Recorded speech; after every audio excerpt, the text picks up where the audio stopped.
আজকে আমি একটি কথা বলতে চাচ্ছি। আমার কাছে যিনি বসা আছে তারিকুর রহমান চিস্তি সাহেব, তিনি আমাকে একটি কথা বলেছেন যে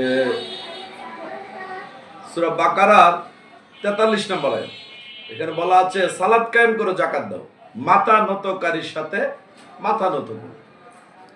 তাই তো কথাটা? তো মাথা নতকারীর সাথে মাথা নত করো। ওই সময় নবী মুহাম্মদ সাল্লাল্লাহু আলাইহি সাল্লামের কাছে যখন আয়াতটা আসলো, তো জিবরাইল আমিন তো আয়াত নিয়ে আসলো। কোরআনে আসছে সূরা আনামের 9 নম্বর আয়াত, আমি যখন জমিনে কোনো জিবরাইল পাঠাই, আমি মানব আকৃতিতে পাঠাই। তাহলে জিবরাইল মানব আকৃতিতে আসছে নবী মুহাম্মদ সাল্লাল্লাহু আলাইহি সাল্লামের কাছে। তো নবী মুহাম্মদ সাল্লাল্লাহু আলাইহি সাল্লামের কাছে জিবরাইল যখন মানব শুরুতে নবীজির কাছে উদয় হইয়া সেদিন নবীজিকে সেজদা দিলেন, সেজদা দিয়ে আয়াতরা নবী মুহাম্মদ সাল্লাল্লাহু আলাইহি সাল্লামের কাছে দিলেন।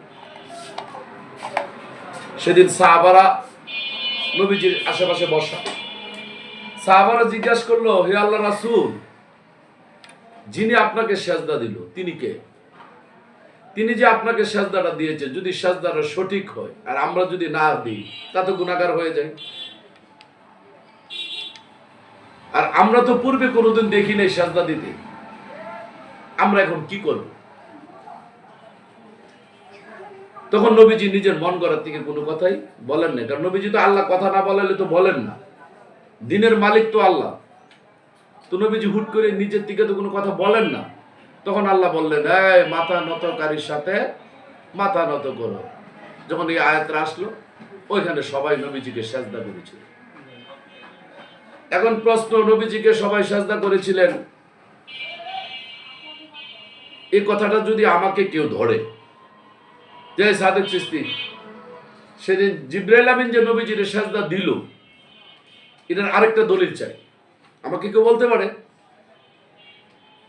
যখন আদম আলাইহিস সালামকে বেহেশতের মধ্যে আল্লাহ গঠন করলেন, সূরা হিজরের 29 নম্বর আয়াত, তখন জিবরাইল আমিন তো ওই বেহেশতের মধ্যে আদমকে সেজদা করেছিলেন। তো জিবরাইল আমিন যদি বেহেশতের মধ্যে আদম নবীকে সেজদা করে থাকেন, যখন আদম নবী জমিনে আসলেন তখনও তো জিবরাইল আমিন আবার ওহী নিয়ে আদমের কাছে আসলেন। তো বেহেশতের মধ্যে যদি আদম নবীকে জিবরাইল আমিন সেজদা দিয়ে যদি অভ্যস্ত থাকে, আর জমিনে আসার পরে যদি জিবরাইল আমিন আদমকে সেজদা না দেয়, তাইলে কি হইল বিষয়টা? এক কানো দিল আর কানো দিল না, তাহলে আদম নবীর ইজ্জত কমে যায় না? তাহলে বেহেশতের মধ্যে যেহেতু আদম নবীকে সেজদা দিয়েছিল, তো জমিনে আদম নবীর কাছে ওহী নিয়ে আসার সময় সেদিন সেজদা দিয়েছিল।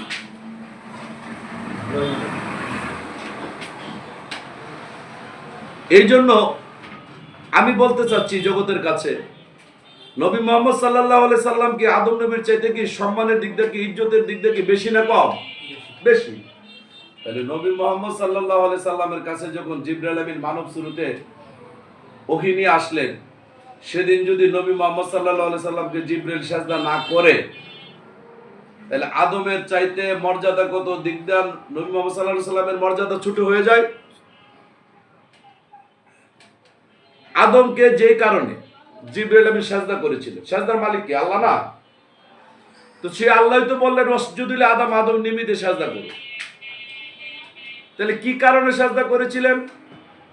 আদমের চেহারাটা আল্লাহর চেহারা, আদমের ভিতরে আছে আল্লাহ, আদম জমিনের প্রতিনিধি। এই তিনটি কারণে বেহেশতের মধ্যে আদম নবীকে জিবরাইল সেজদা করেছিলেন। তাহলে যদি নবী মুহাম্মদ সাল্লাল্লাহু আলাইহি সাল্লামকে সেজদা না করে, তাহলে তিনটে কারণ নবীর মধ্যে নাই, নবীর মর্যাদা ছোট হয়ে যায় না? তোমরা যারা এই আদম সেজদা মানো না, তোমরা তো আদম নবীকে মানো না। তোমরা যারা বলো নবীকে সেজদা করে নাই, তাহলে তো তোমরা নবীজিকে ছোট করেছো। জিবরাইল আমিন নবীজির সামনে উদয় হইল মানব শুরুতে, যদি সেজদা না দিয়ে নবী মুহাম্মদ সাল্লাল্লাহু আলাইহি সাল্লামের কাছে ওহী দেয়, তাহলে জিবরাইলের সুরত তো ইবলিশও ধরতে পারে। পরের দিন যদি ইবলিশ জিবরাইলের অনুকরণ করে নবীজির সামনে উদয় হয়ে আয়াত দেয়, এই আয়াত যদি নবীজি নেয়, তাইলে তো কোরআনের মধ্যে ভুল ধরা পড়বে। কোরআনে তো আসছে জালিকাল কিতাব লা রাইবা ফি, এই কিতাবে সন্দেহ শুভা করার কোনো কারণ নাই। কারণ এই কিতাব ইবলিশের কোনো অনুপ্রবেশ ছিল না। কারণ ইবলিশ যে পদ্ধতিতে মানুষকে ধোঁকা দিতে পারে, ওই পদ্ধতিতে জিব্রাইলকে আল্লাহ পাঠায় নাই ওহী দেওয়ার জন্য। কারণ আল্লাহ পাঠাইছে জিব্রাইলকে। জিব্রাইল সেদিন সেজদার মাধ্যমে নবীজিকে ওহী দিয়েছেন। কারণ যদি সেজদার মাধ্যমে ওহী না দেয়, তাহলে পরের দিন ইবলিশ জিব্রাইলের অনুকরণ করে নবীজিকে ধোঁকা দিতে পারে। তাইলে বেহেশতের মধ্যে যদি আদম নবী জিব্রাইল থেকে সেজদা পেয়েছিল, জমিনেও আসার পরে সেজদা পেয়েছিল, নবী মুহাম্মদ সাল্লাল্লাহু আলাইহি সাল্লামের কাছে উদয় হওয়ার পরও সেদিন সেজদা দিয়ে ওহী দিয়েছিল। এই জন্য সাহাবারা জিজ্ঞাসা করলো, নবী গো, আপনার সামনে যে ব্যক্তি আপনাকে সেজদা দিয়েছে তিনি কে? নবীজি বলেছিলেন তিনি জিব্রাইল। আমরা কি সেজদা দিব না দিব না? সেদিন সাহাবারা বিপাকের মধ্যে আসছেন। তখনই আল্লাহ আয়াত নাজিল করলেন, সালাত কায়েম করো, যাকাত দাও, মাথা নতকারীর সাথে মাথা নত করো। সেদিন জিব্রাইলের সেজদা নবীজিকে দিয়ে সাহাবাগণকে শিখিয়ে গেলেন। সাহাবারা ওই জিব্রাইলের সেজদা দেখে সেদিন নবী মুহাম্মদ সাল্লাল্লাহু আলাইহি সাল্লামকে সেজদা করেছিল। তাহলে নবীজিকে সেজদা কিভাবে করলেন এই কথাটা একটু নেই।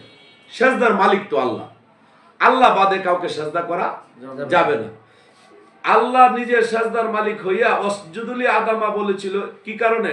যে সেদিন আদমের চেহারাটা ছিল আল্লাহর চেহারা, আদম জমিনের প্রতিনিধি, আদমের ভিতরে আছে আল্লাহ। তো আমার নবীর চেহারাটা তো আল্লাহরই চেহারা, আমার নবীর ভিতরে আছে আল্লাহ, নবীর হাত আল্লাহর হাত। সেদিন সাহাবারা নবীকে কেবলা করে সেদিন আল্লাহকে সেজদা করেছিল ইবলিশ থেকে মুক্ত হওয়ার জন্য।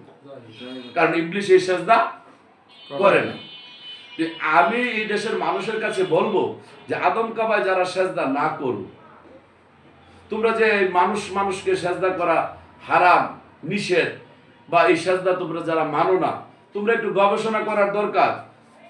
ইবলিশকে যখন আল্লাহ পাক বলল অসজুদুলি আদামা, ইবলিশকে সেদিন বলেছিল আমি মানুষকে কেন সেজদা করব? ইবলিশ তো এই কথা বলে না। ইবলিশ কি আল্লাহর বলেছিল এই সেজদা শিরক, আমি কেন করব? ইবলিশ কি তোমার চাইতে জ্ঞানী না? ইবলিশ তো সে কথা বলে না। ইবলিশ জানতো এই সেজদা শিরক না। ইবলিশ জানতো এই সেজদা আদমের না, এই সেজদা আল্লাহ। কিন্তু ইবলিশ কেন করে নাই? ইবলিশে ভাবলো আমার চোখের সামনে পচা নর্দমে মাটির দ্বারা আদমকে তৈরি করেছো, আমি আদমকে কেন করব? সে অহংকার করেছিল। তোমরা যারা এখন আদম সেজদা করো না, যে আল্লাহর দোহাই দাও, তোমরা কি আল্লাহকে ভালোবাসা চাও না?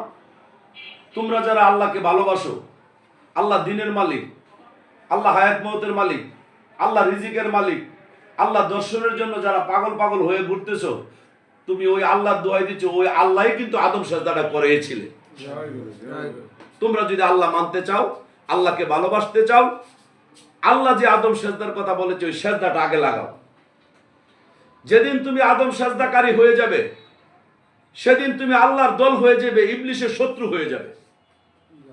যতক্ষণ পর্যন্ত মানুষ দুনিয়ার জগতে ইবলিশের শত্রু না হবে, ততক্ষণ সে আল্লাহর আপন হইতে পারে না। তুমি বলে এই সেজদা কেন করবে? এই সেজদা করবে না। তো এই সেজদা করছিল না কেন ইবলিশ? ইবলিশকে এই সেজদা করছিল?